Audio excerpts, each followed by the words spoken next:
E, introdução. Permita-me declarar aberta a reunião da Associação Científica Militar, a 518, segundo acabam de me dizer. O tema da nossa discussão de hoje será o lugar do saber e da habilidade militares no sistema dos conhecimentos humanos em geral.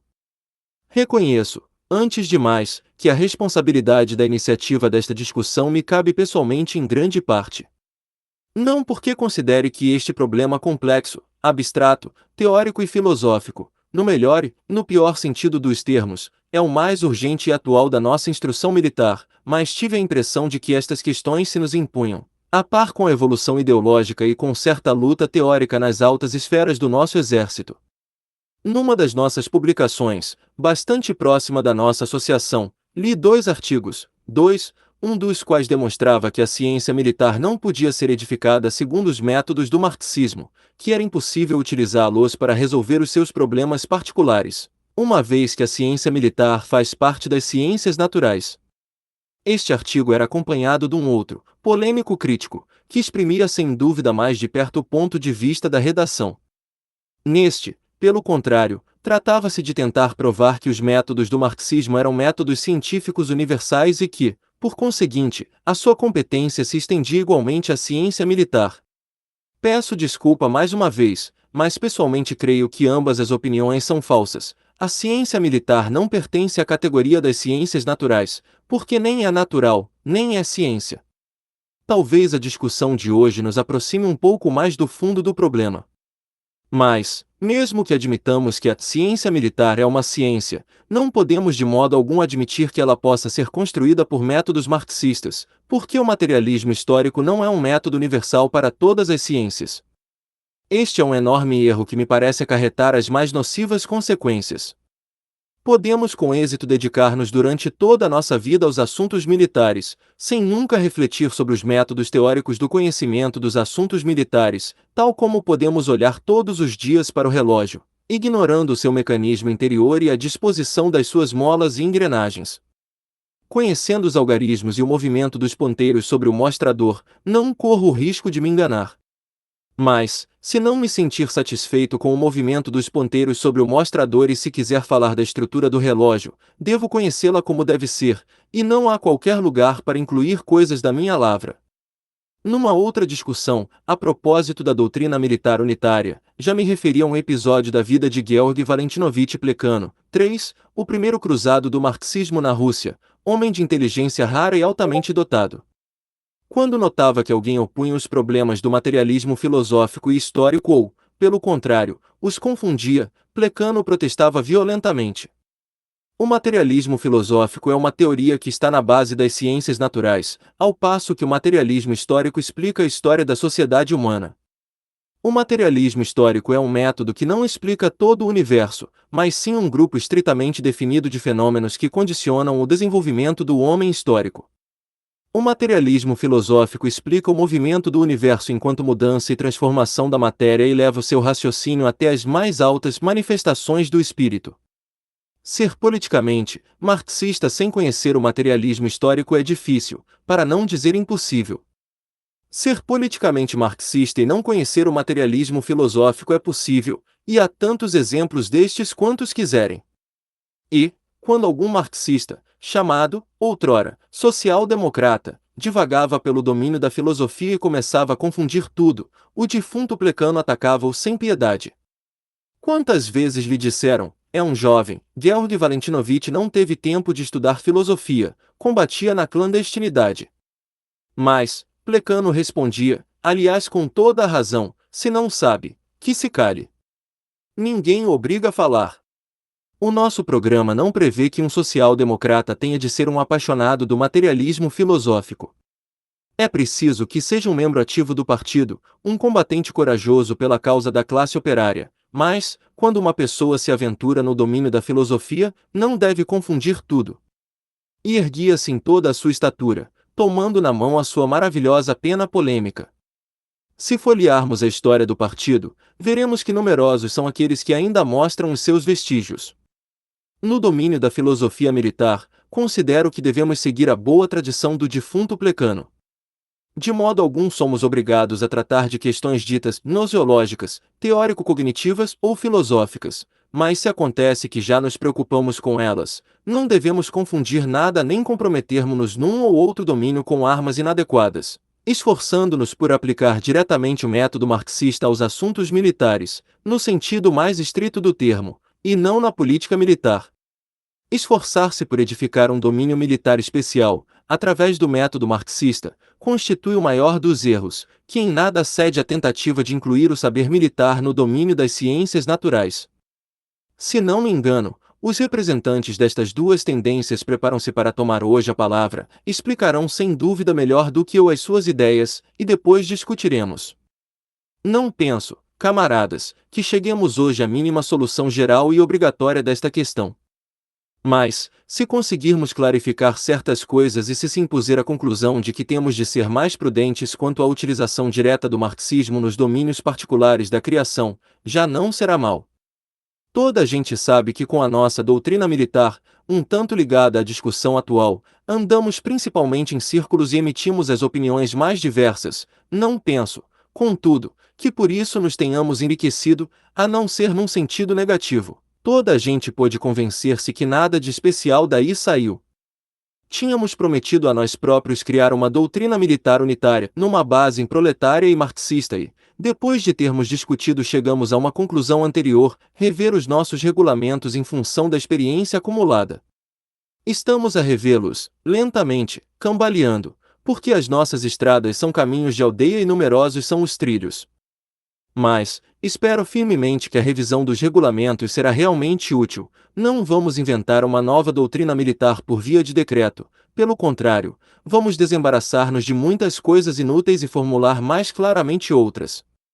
Quanto à reunião de hoje, a utilidade de uma larga discussão consagrada às relações entre os assuntos militares e o marxismo será, por assim dizer, mais de ordem intelectual e higiênica e permitirá eliminar certas confusões. A tarefa prática é a seguinte: aprendamos a falar mais simplesmente da cavalaria. É inútil sobrecarregar as nossas discussões sobre a aviação com uma pedante terminologia marxista, com termos sonoros, com problemas altamente significativos, que se revelam muitas vezes um envelope sem conteúdo nem essência. Camaradas, eis as observações introdutórias que me permito fazer. No interesse do auditório, que compreende camaradas diversamente versados nos problemas filosóficos, peço encarecidamente a todos os relatores e participantes nos debates que se exprimam da maneira mais concreta, mais precisa, mais simples e mais compreensível possível. Penso estar próximo da verdade, ao afirmar que nem todas as pessoas aqui presentes estudaram a filosofia de A a Z e é mesmo provável que alguns de nós não tenham lido nunca os mais elementares livros de filosofia. Penso que o fato de nos dirigirmos a um auditório não iniciado em filosofia apresenta mais uma vantagem: permite verificar a bagagem de cada um dos relatores, pois a terminologia filosófica é também um processo que se parece muito com o teatro. A maquilagem pode ser impressionante, mas acontece às vezes que não há nada por baixo. Aliás, esse ocultismo para augures e outros iniciados, essas tradições e métodos medievais, segundo o que eu pude observar, são ainda respeitados em numerosos artigos das nossas publicações militares. Peço-vos, pois, que se dignem exprimir mais simplesmente as suas ideias. Permitam, camaradas, que passemos agora aos debates. Na ordem dos relatórios previstos, peço ao camarada Loukiski que apresente a sua exposição. Segunda, encerramento. Está esgotada a lista dos oradores. Para concluir, permitam-me dizer algumas palavras a favor de uma arte, em minha opinião maltratada, em proveito da ciência militar, que por sua vez alguns camaradas defenderam contra as nossas afrontas, que, aliás, considero imaginárias.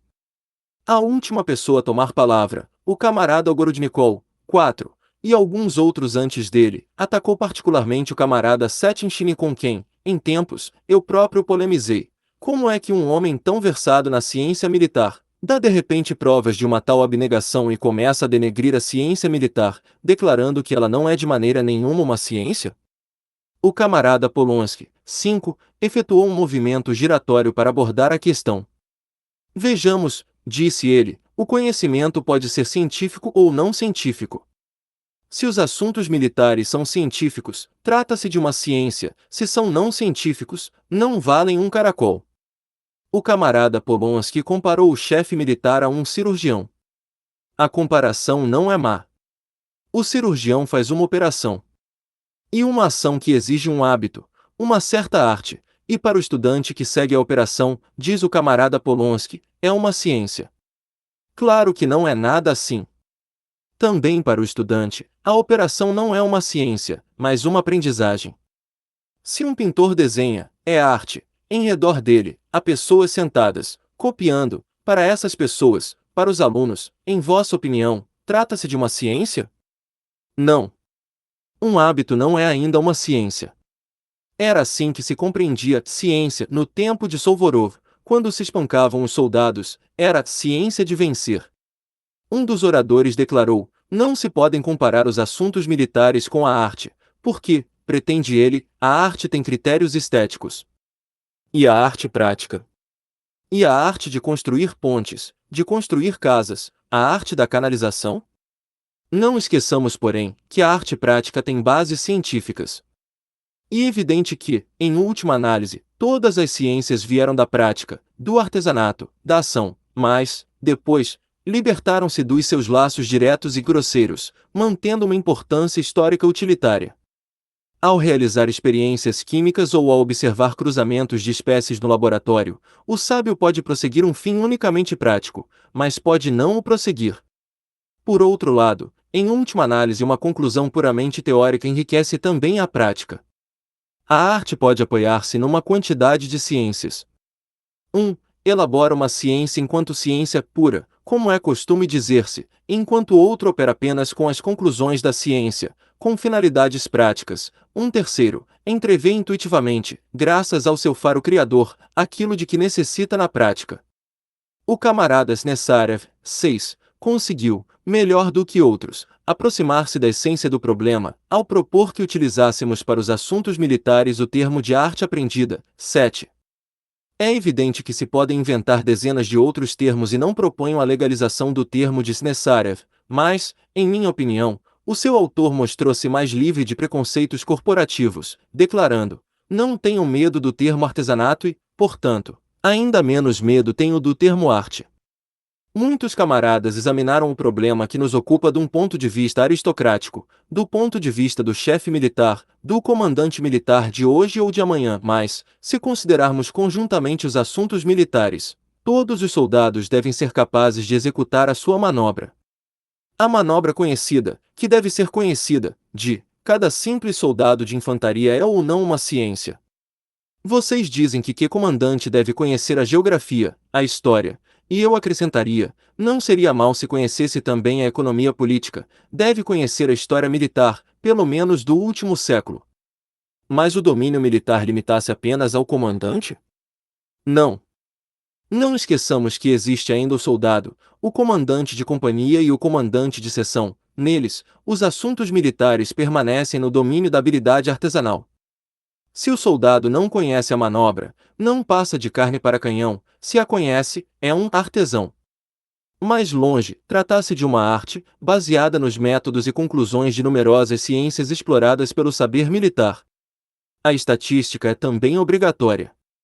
E necessária a etnografia, bem como a história. Tudo isso são ciências. Mas a atividade militar em si mesma não é uma ciência. E preciso diferenciar, por um lado, a ciência que estabelece a conformidade dos fenômenos às leis, às suas causas, e, por outro, a arte que se ocupa da utilidade dos processos. Não é a mesma coisa e não devemos confundir a utilidade dos processos, dos automatismos e dos métodos com a conformidade dos fenômenos objetivos, as leis. Posso elaborar um método tanto mais útil quanto melhor conheça a conformidade dos fenômenos às leis, mas, apesar de tudo, não devemos confundi-los. Na República Soviética, o nosso método militar define-se, em última análise, pela técnica, pelas relações de classes, etc. Mas é impossível deduzir dessas justas teses marxistas as estruturas de um regimento de cavalaria. Gleb Ouspensky, 8, mostrou maravilhosamente, em A Força da Terra, que toda a vida e todo o pensamento do camponês dependiam da posse da terra e se definiam inteiramente pelo estado dos meios de produção do camponês. O marxismo pode responder a seguinte pergunta: por que é que o mujique há de acreditar nos espíritos, enquanto usar botas de feltro? As botas de feltro definem o modo camponês de produção. Por sua vez, este último provoca uma série de fenômenos estreitamente ligados a botas de feltro: um horizonte limitado, uma dependência de escravo face à chuva, ao sol e aos outros fenômenos naturais elementares, que, em conjunto, criam os preconceitos. O marxismo pode seguir tudo isso e explicá-lo.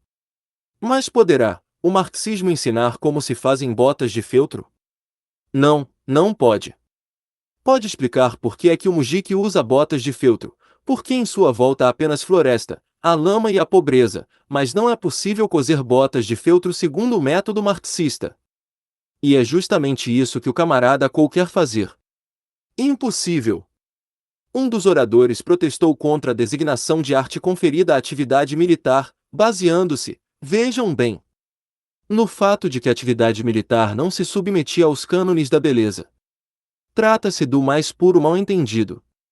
O comércio, sobretudo na rua Soucaresca, não se submete certamente a critérios estéticos, e contudo, a arte do comércio existe. O comércio tem os seus próprios métodos complexos, ligados a certas teorias pseudocientíficas, a dupla contabilidade italiana, 9, a correspondência comercial, a geografia comercial, etc. Que é o comércio? É ou não uma ciência? Marx fez do comércio uma ciência, estabelecendo as leis da sociedade capitalista, fazendo do comércio objeto de uma pesquisa científica. Mas poder-se-á fazer comércio segundo Marx na rua Soucaresca? Não, é impossível. Um dos princípios mais estáveis, se não eternos, do comércio é a regra: não se vende sem enganar. O marxismo explica de onde vem tal princípio, como é que a dupla contabilidade italiana o substitui. A sua significação é absolutamente a mesma, mas expressa de maneira mais delicada. Mas poderá o marxismo criar uma nova contabilidade? Ou será que o marxista que quer ocupar-se a sério do comércio está dispensado da necessidade de aprender contabilidade? As tentativas de proclamar o marxismo um método válido para todas as ciências e para todas as artes escondem muitas vezes uma má vontade persistente de não abordar novos domínios. É efetivamente muito mais fácil ter um passaporte, ou, por outras palavras, uma chave que abra todas as fechaduras do que aprender a contabilidade, a arte militar, etc. É muito perigoso querer atribuir uma espécie de caráter absoluto ao método marxista. Marx opunha-se a esses quase marxistas e numa das suas cartas declarou mesmo muito simplesmente: não sou marxista, quando lhe apresentaram, em vez da explicação de um processo histórico, de uma observação atenta e conscienciosa daquilo que se passava, um certo itinerário para a história. Com a sua teoria histórico-social, muito menos tinha a intenção de substituir todos os outros domínios do conhecimento humano. Quer isto dizer que um responsável marxista não precisa do método marxista? De modo nenhum. Seria absurdo negar a grande importância do materialismo para a disciplina do pensamento em todos os domínios. Tal como o darwinismo, o marxismo é uma escola superior do pensamento humano. Não é possível, a partir da teoria de Darwin ou da lei da seleção natural, deduzir métodos de guerra, mas um responsável militar que estudou Darwin será, além de outras qualidades, mais instruído, será mais largo seu horizonte, terá um maior espírito de oportunidade, observará aspectos da natureza e do homem que antes não via. Isto é tanto mais válido para o marxismo. Uma observação, a propósito do que disse o camarada Cole sobre o papel da análise histórica na explicação de tal noção ou hipótese. É absolutamente justo, o ponto de vista histórico é extremamente fecundo e a história da ciência é mais instrutiva do que toda a gnose kantiana. O homem deve polir as suas noções e os seus termos, tal como o dentista pule os seus instrumentos. Mas para isso, não tem nenhuma necessidade da gnose kantiana que toma noções fixadas de uma vez para sempre, é preciso considerar os termos do ponto de vista histórico. Mas a história dos termos, das hipóteses e das teorias não substitui a própria ciência. A física é a física e a atividade militar é a atividade militar. Pode-se mesmo, com o maior êxito, aplicar o marxismo à história do xadrez. Graças ao marxismo, podemos estabelecer o que era a antiga nobreza do gênero Blomov, 10, que a preguiça impedia mesmo de jogar o xadrez. Mais tarde, quando as cidades se desenvolveram, deu-se o aparecimento dos intelectuais e dos comerciantes, e veio a necessidade de exercitar o cérebro, jogando xadrez. E agora, entre nós, são os operários que vão para os clubes jogar xadrez. Os operários jogam hoje xadrez porque derrubaram aqueles que os oprimiam. O marxismo explica perfeitamente tudo isso. Pode seguir-se todo o desenvolvimento da luta de classes, fazendo a história da evolução do jogo de xadrez. Afirmo que é possível escrever, seguindo o método de Marx, um livro maravilhoso sobre a evolução do jogo de xadrez. No entanto, é impossível aprender a jogar o xadrez de maneira marxista. O jogo de xadrez tem as suas leis, os seus princípios. É verdade que li recentemente que, no tempo de Napoleão, o xadrez se baseava nas manobras, e assim continuou até meados do século XIX, para assim permanecer na época da paz armada, desde a Guerra Franco-Prussiana até a última guerra imperialista, estritamente um jogo de posição, ao passo que hoje parece ter se tornado mais flexível e prestar-se às manobras. É pelo menos o que afirma um jogador americano. É possível que as condições sociais, por caminhos invisíveis, tenham penetrado até ao cérebro do jogador de xadrez, que, por sua vez, os reflete no seu estilo de jogo, sem mesmo disso se dar conta. Um psicólogo materialista encontraria, sem dúvida, neste fato um certo interesse. Mas, apesar de tudo, continua a ser impossível aprender a jogar o xadrez de maneira marxista. O marxismo não ensina como utilizar a surpresa, quando necessária para levar a melhor sobre o inatingível maco. A essência da atividade militar é o conjunto das regras para vencer. Essas regras, e será isso um bem ou um mal, estão resumidos nos nossos regulamentos. Serão estes uma ciência? Penso que é impossível qualificar de ciência os nossos regulamentos. São um conjunto de regras e processos de um artesanato ou de uma arte. Aos camaradas que desejam edificar a atividade militar pelo método marxista, eu propunha que relessem deste ponto de vista os nossos regulamentos e que indicassem claramente quais as modificações a introduzir, do ponto de vista marxista, as regras de reconhecimento, de vigilância, de preparação de artilharia ou de ataque. Gostava muito que me dissessem uma só palavra nova que fosse neste domínio, utilizando o método marxista, não uma ideia ou alguma coisa, mas apenas uma palavra nova e prática. Tais são os erros do jovem pensamento marxista, no plano da teoria militar. Opõem-se-lhes os erros dos acadêmicos militares metafísicos, dizem-nos que a ciência militar descobre e formula os princípios eternos da atividade militar. Que significam esses princípios? São generalizações científicas ou instruções práticas? Em que sentido pode dizer-se que são eternos? A guerra é uma certa forma de relações entre as pessoas. Por conseguinte, os métodos e processos da guerra dependem das qualidades anatômicas e físicas do indivíduo, da forma de organização do homem coletivo, da sua técnica, da sua situação física, cultural e histórica, etc. Assim, os métodos e processos da guerra são definidos por condições mutáveis e é por isso que em caso nenhum podem ser eternos. No entanto, é absolutamente evidente que há, nesses métodos e processos, elementos de maior ou menor estabilidade. Por exemplo, nos métodos da cavalaria, encontraremos os elementos comuns à época de Aníbal, 11, ou mesmo de uma época anterior. É evidente que os métodos de aviação são de origem mais recente. Nos métodos de infantaria, podemos reencontrar elementos comuns às ações das hordas e das tribos mais primitivas que se guerreavam antes mesmo de terem domesticado o cavalo. Enfim, nas operações militares em geral, podemos igualmente encontrar os processos mais elementares que são comuns aos homens e aos animais que se batem. Escusado será dizer que, nestes casos, também estamos perante verdades eternas, isto é, de generalizações científicas decorrentes das propriedades da matéria, mas muito simplesmente de processos mais ou menos estáveis de um artesanato ou de uma arte. O conjunto dos princípios militares não forma uma ciência militar, pois esta última não existe, do mesmo modo que não há uma ciência de serralharia. Há toda uma série de ciências que o comandante militar deve conhecer, para se sentir absolutamente à vontade na sua arte. Mas a ciência militar não existe, há, Sim, um artesanato militar, que pode elevar-se até ao nível da arte militar. A história científica da guerra não é a ciência militar, é uma ciência moral ou uma parte da ciência social.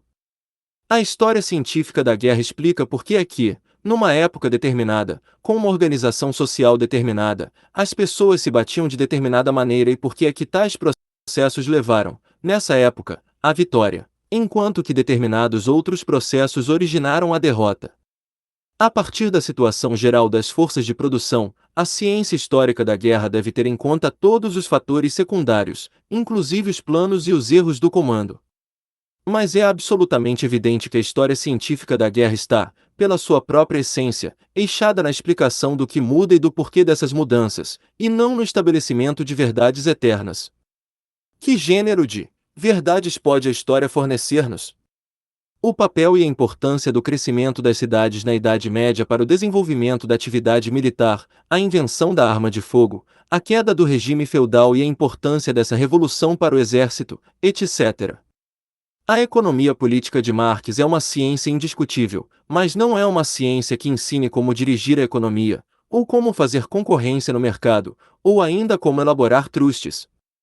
E uma ciência que explica como, em certa época, se desenvolveram certas relações econômicas, capitalistas, e quais eram as condições interiores e as leis de tais relações.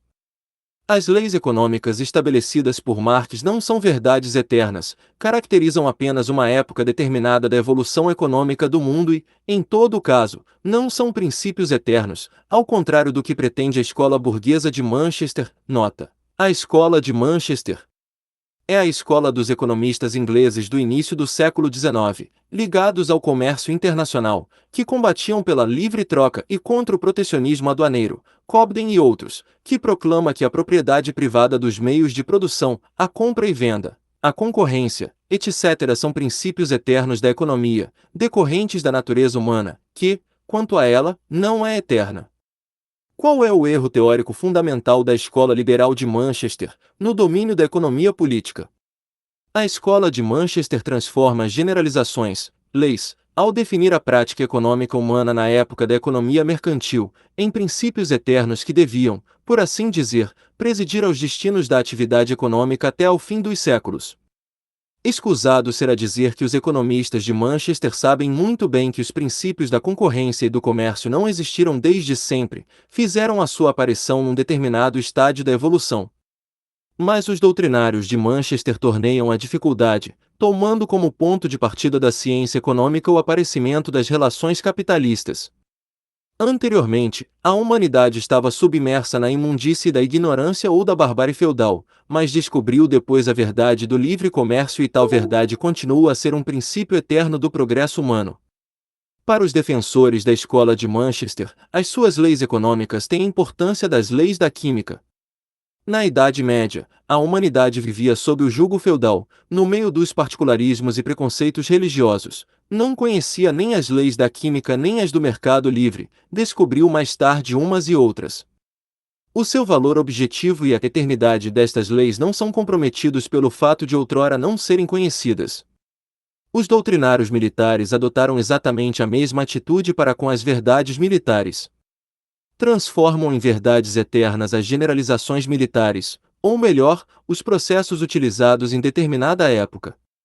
Se dantes essas verdades eternas eram ignoradas, tanto pior para aqueles que viviam na barbárie.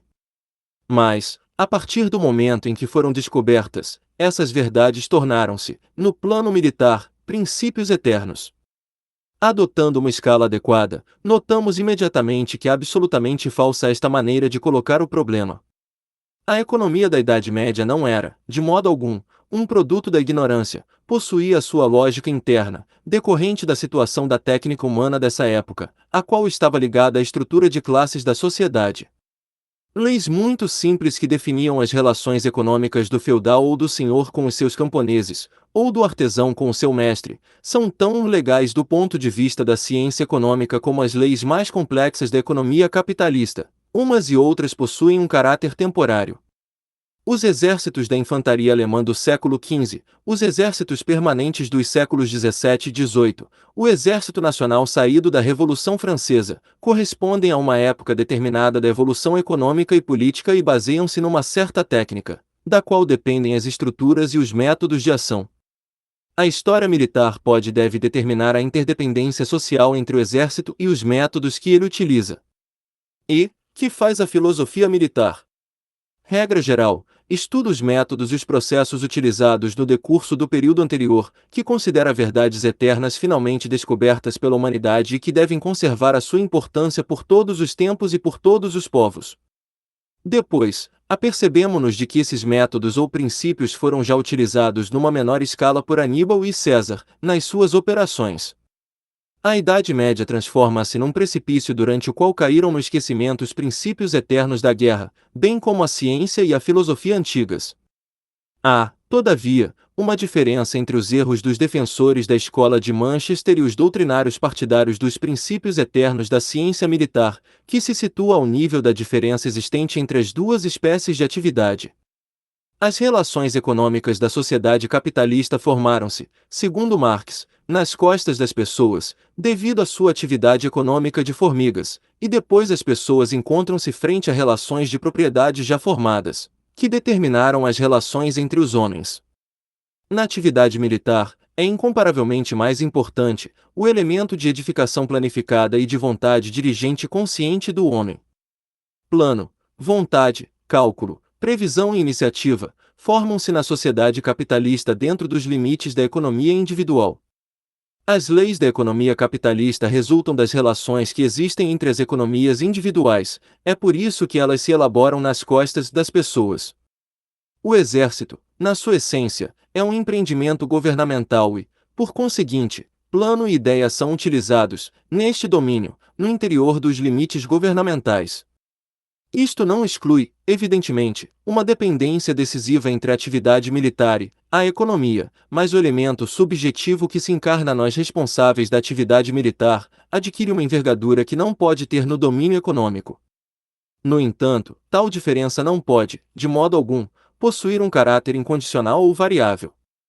A ação do princípio eterno da livre concorrência levou, como é sabido, ao monopólio, à criação de poderosos trustes nacionais e mesmo internacionais. As pessoas que os dirigem têm perante si um campo de manobras estratégicas tal, que pode comparar-se ao teatro das operações militares da última Grande Guerra. É evidente que Rockefeller dispõe de uma extensão muito mais vasta para manifestar a sua livre vontade no domínio da construção econômica do que qualquer industrial ou comerciante de há 50 ou 100 anos.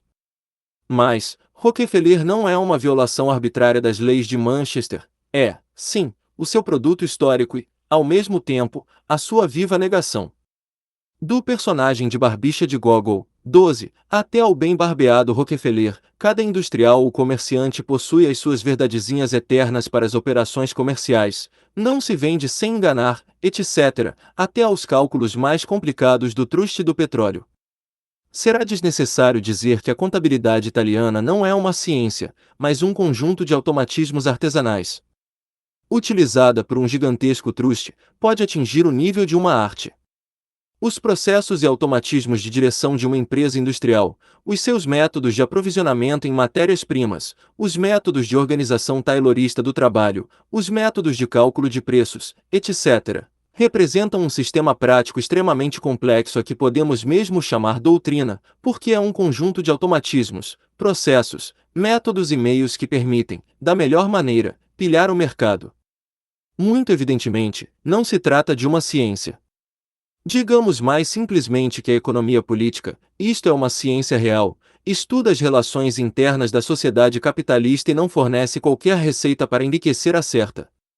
Cientificamente concebida, a história militar estuda as características típicas da organização do exército e da guerra, numa época determinada, em interdependência com o regime social, mas, de modo ponto nenhum, ensina nem pode ensinar como edificar artilharia e como garantir a vitória.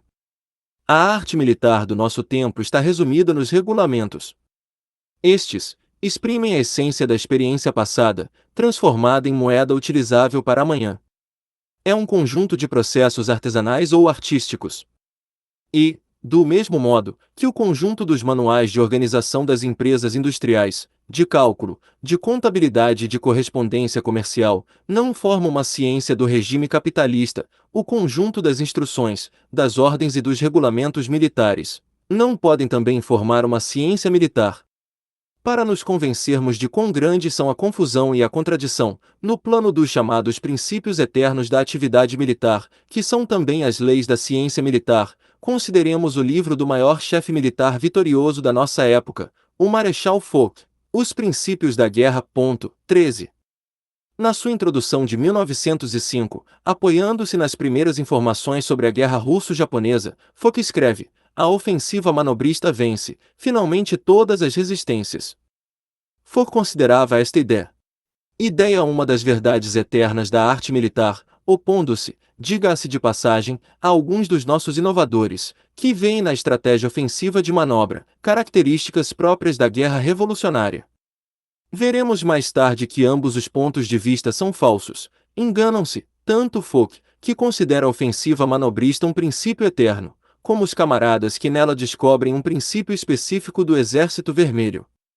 No seu prefácio à primeira edição, Foch cita com simpatia as palavras de von der Goltz, 14. Se é verdade que são eternos os princípios da arte militar, os fatores de que essa arte se ocupa, com os quais temos de contar, estão submetidos a uma evolução constante.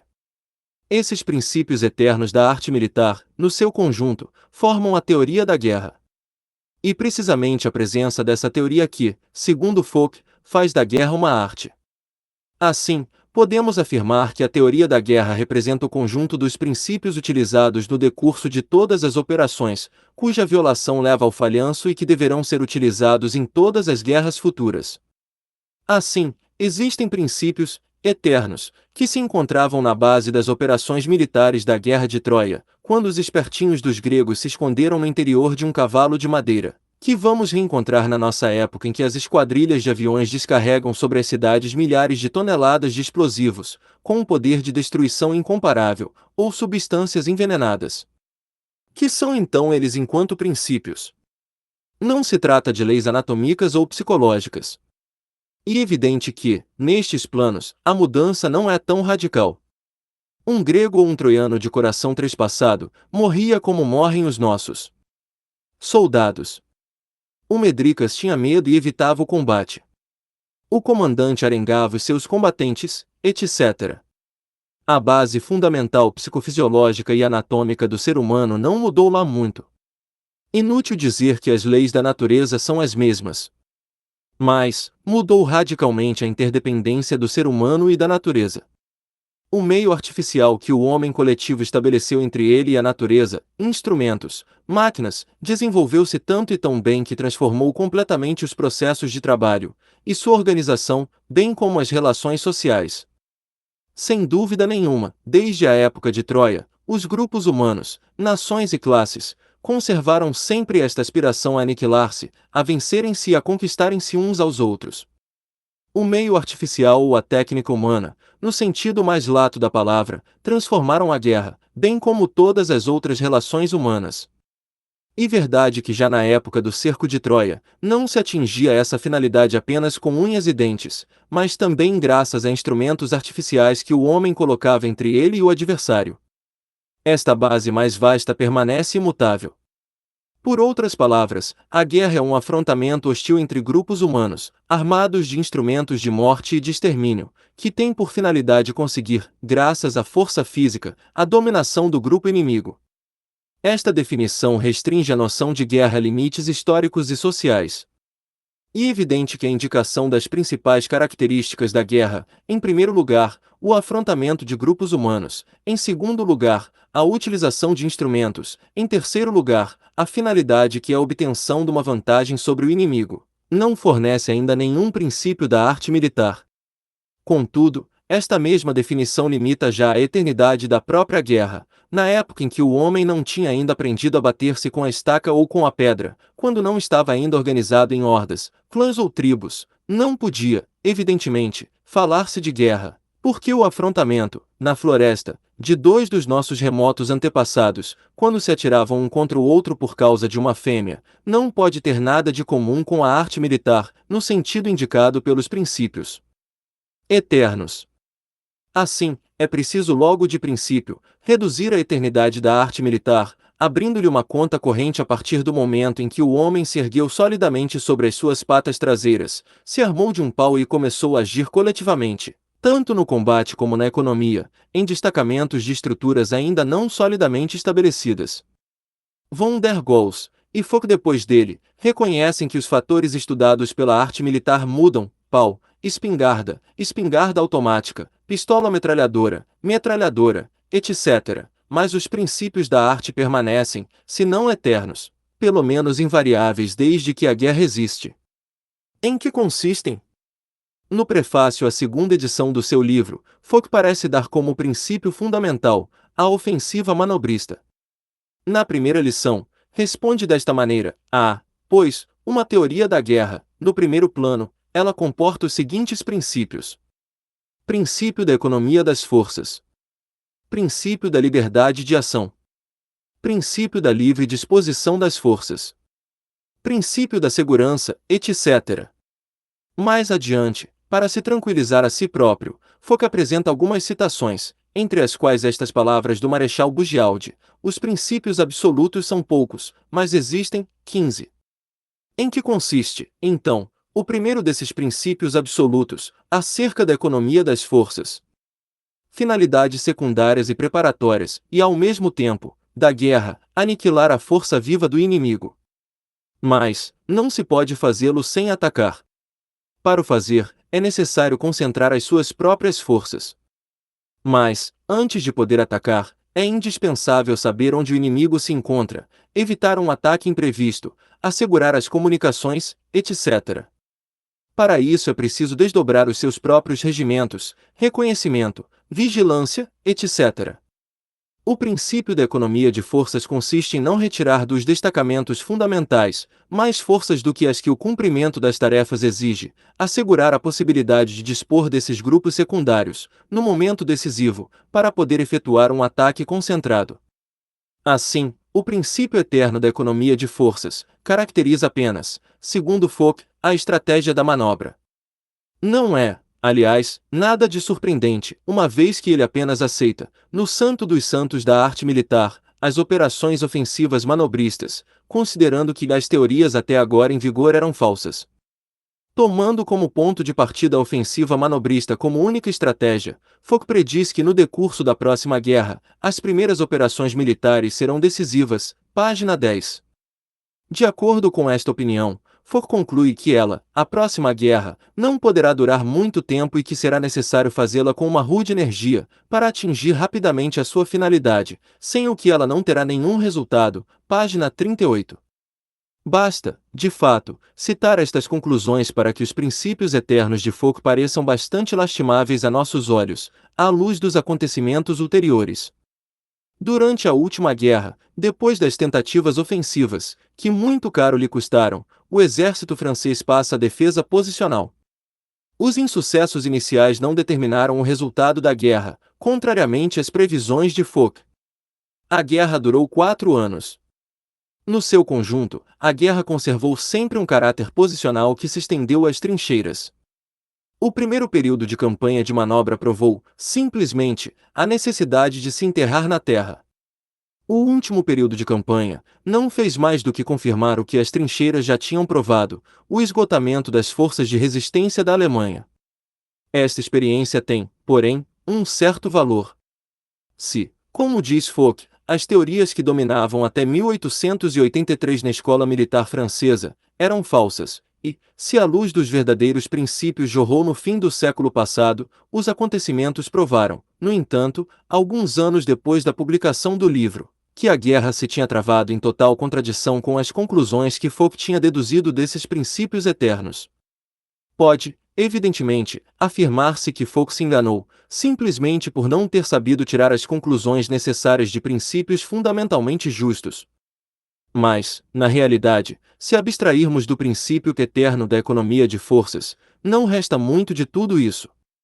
Na ideia de Fock, que utiliza aqui em grande parte a experiência napoleônica, é preciso, antes de tudo, encontrar o inimigo e proteger-se a si próprio, colocando à frente, atrás e no flanco, um certo número de destacamentos de defesa e de reconhecimento. Em seguida, depois de determinada a principal linha de força, englobar todas as forças na unidade de uma ação ofensiva fulminante. De fato, o princípio da economia de forças não tem nada a ver com isto. Tudo se resume ao esquema da manobra ofensiva napoleônica, ao passo que todas as considerações secundárias são submetidas ao momento da concentração para dar o golpe decisivo.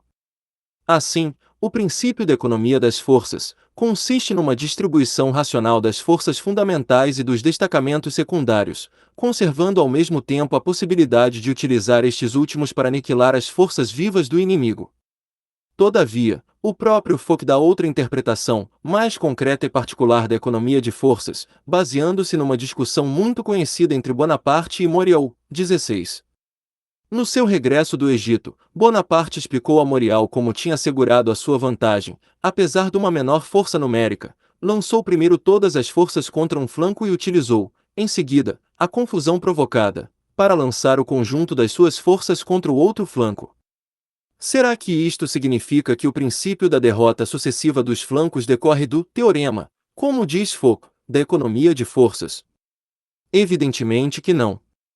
Estamos aqui perante o caso particular de uma operação bem-sucedida que se caracteriza por uma série de elementos importantes: a força numérica, o armamento, o estado de espírito, a situação, o comando, etc. Em condições concretas, Napoleão escolheu uma das soluções possíveis para resolver o seu problema.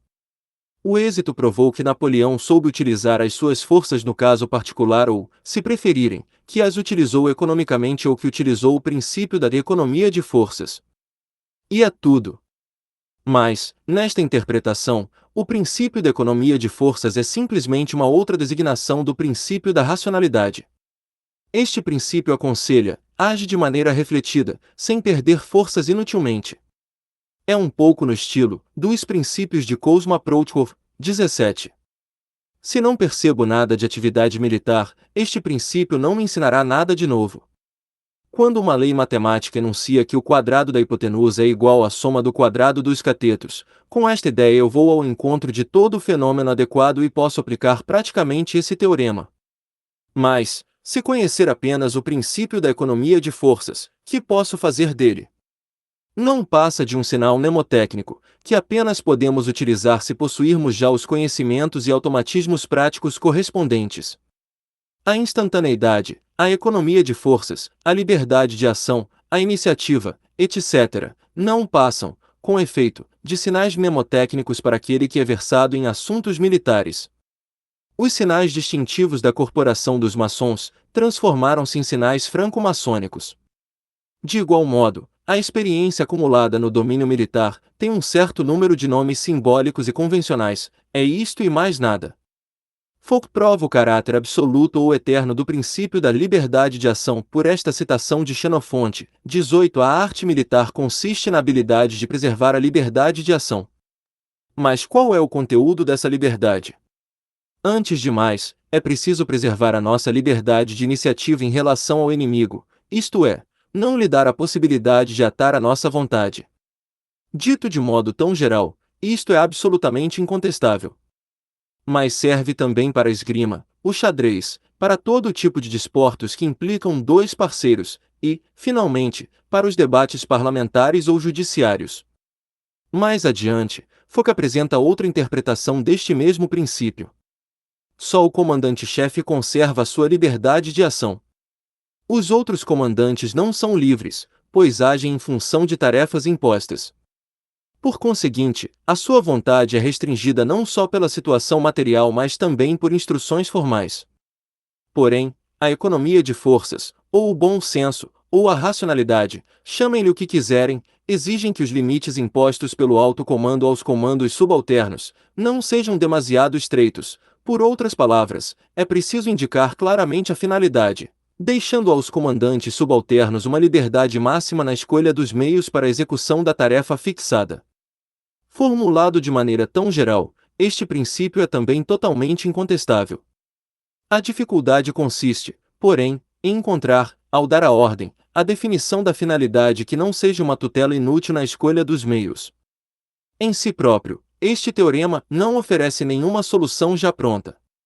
No melhor dos casos, contenta-se com recordar que o comandante deve encontrar uma solução qualquer para este problema. Além disso, é absolutamente evidente que Foucault dá uma dupla interpretação ao princípio da liberdade de ação. Por um lado, é o grau de iniciativa militar que garante a independência indispensável em relação à vontade do inimigo, e, por outro lado, é uma liberdade de manobra suficientemente grande para o comando subalterno, dentro dos limites das finalidades e objetivos designados pelo alto comando. Todavia, nenhuma nem outra destas interpretações podem em caso nenhum ser chamadas teorema, mesmo no sentido mais lato do termo. Em matemática, entende-se por teorema uma relação de grandezas variáveis que permanece a mesma, apesar de todas as mudanças quantitativas destas últimas. Por outras palavras, quaisquer que sejam os valores aritméticos que se dê às grandezas algébricas, a igualdade permanece. Que significa, quanto a ele, o princípio da economia de forças ou da liberdade de ação? Tratar-se-á realmente de um teorema que permita tirar conclusões práticas justas, utilizando valores concretos? De modo nenhum. Se tentarmos dar a este princípio uma importância realmente absoluta, isto é, transformá-lo em teorema, dele sai apenas vento, no gênero de: é preciso utilizar racionalmente todas as forças, é preciso conservar a iniciativa das operações, é preciso dar ordens racionais e realizáveis, e por conseguinte, não incluir nelas condições inúteis, etc. Sob esta forma, não são já princípios militares, mas axiomas de toda a atividade humana em geral. Na realidade, os teóricos militares dão uma interpretação mais concreta desses princípios, isto é, subentendem, abertamente ou não, regimentos, corpos e exércitos, estruturados e armados de certa maneira, agindo em função de numerosos regulamentos e instruções que resumem, por sua vez, as experiências do passado. Sob esta forma, os princípios eternos não têm, em si próprios, nada de eterno e nada têm a ver com teoremas, são apenas os sinais convencionais de certos processos, de automatismos empíricos e de experiências positivas ou negativas. De fato, nenhum teórico militar consegue sair dos limites da seguinte contradição: para provarem a eternidade dos princípios da arte militar, excluem toda a experiência histórica viva e reduzem-nos a pleonasmos, a lugares comuns, aos postulados de Euclides ou aos axiomas lógicos. Para provarem, por outro lado, a importância desses princípios no plano militar, inserem neles o conteúdo de uma época determinada, de uma certa etapa da evolução do exército, conseguindo assim dar-lhes o caráter útil e prático de auxiliares de memória. Não se trata de generalizações científicas, mas de diretivas práticas, não são teoremas, mas regulamentos. Não são eternos, mas temporários. A sua importância é tanto maior quanto menos absolutos são, isto é, quanto mais concreto é o seu conteúdo em função do período determinado, vivo, das particularidades de organização e da técnica deste. Não são absolutos, mas convencionais. Não tem nada a ver com a ciência, são instruções práticas para uma arte. É falsa a afirmação de Frederico II: a guerra é uma ciência para os gênios, uma arte para o homem médio e uma profissão para o ignorante. Não há nem pode haver ciência da guerra no sentido mais estrito da termo. Há uma arte da guerra. Aliás, uma profissão supõe uma aprendizagem e aquele que fez uma aprendizagem deixou de ser um ignorante. Seria mais justo dizer que a guerra é uma profissão para o homem médio e uma arte para o gênio. Quanto ao ignorante, é apenas a matéria-prima da guerra, a carne para canhão e de modo algum é um profissional. Como podemos ver, não foi feliz a tentativa de eternizar os princípios napoleônicos. Provou-o a guerra imperialista. Não podia ser de outra maneira, que mais não fosse porque as guerras da Revolução e mesmo as guerras napoleônicas que dela resultaram, caracterizavam-se pela imensa vantagem moral e política do povo francês revolucionário e do seu exército, em relação a todos os outros povos da Europa. Os franceses atacavam em nome de uma ideia nova, ligada aos interesses vitais das massas populares. Os exércitos inimigos defendiam pouco convictamente algo de antigo. Durante a última guerra imperialista, nenhuma das duas partes era portadora de um novo princípio, encarnado por uma nova classe revolucionária.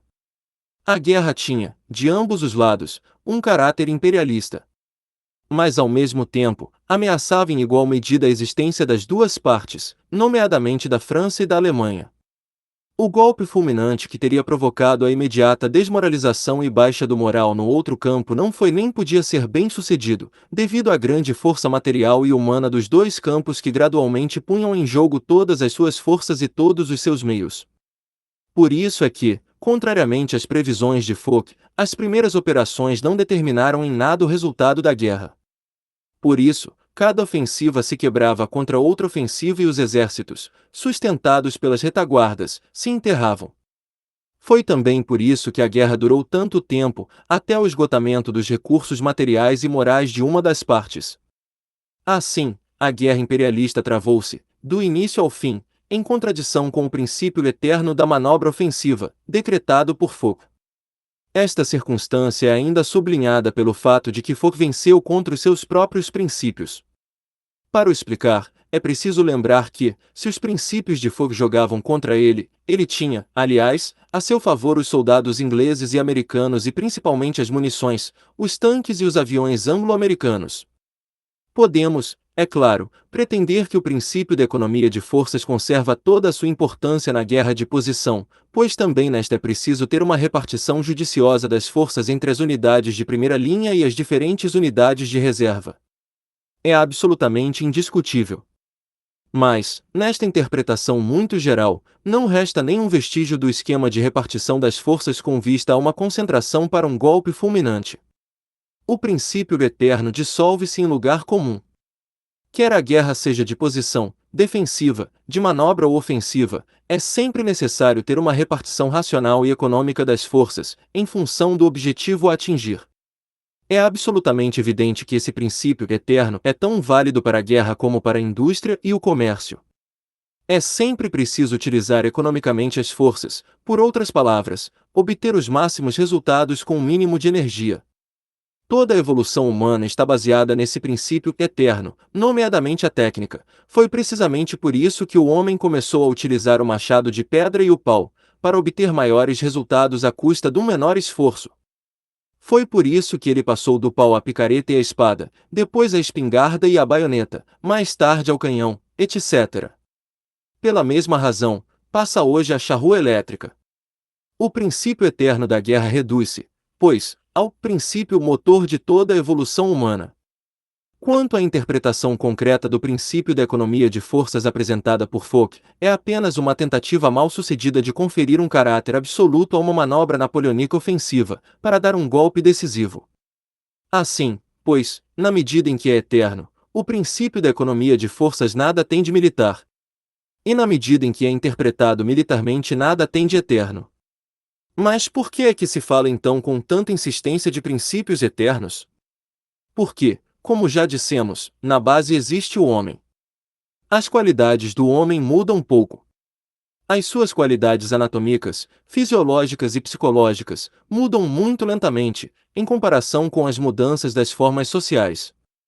A relação dos pés e das mãos do homem, bem como a estrutura da sua cabeça, são sensivelmente as mesmas na nossa época e na época de Aristóteles. 19. Sabemos que Marx lia, com prazer, Aristóteles.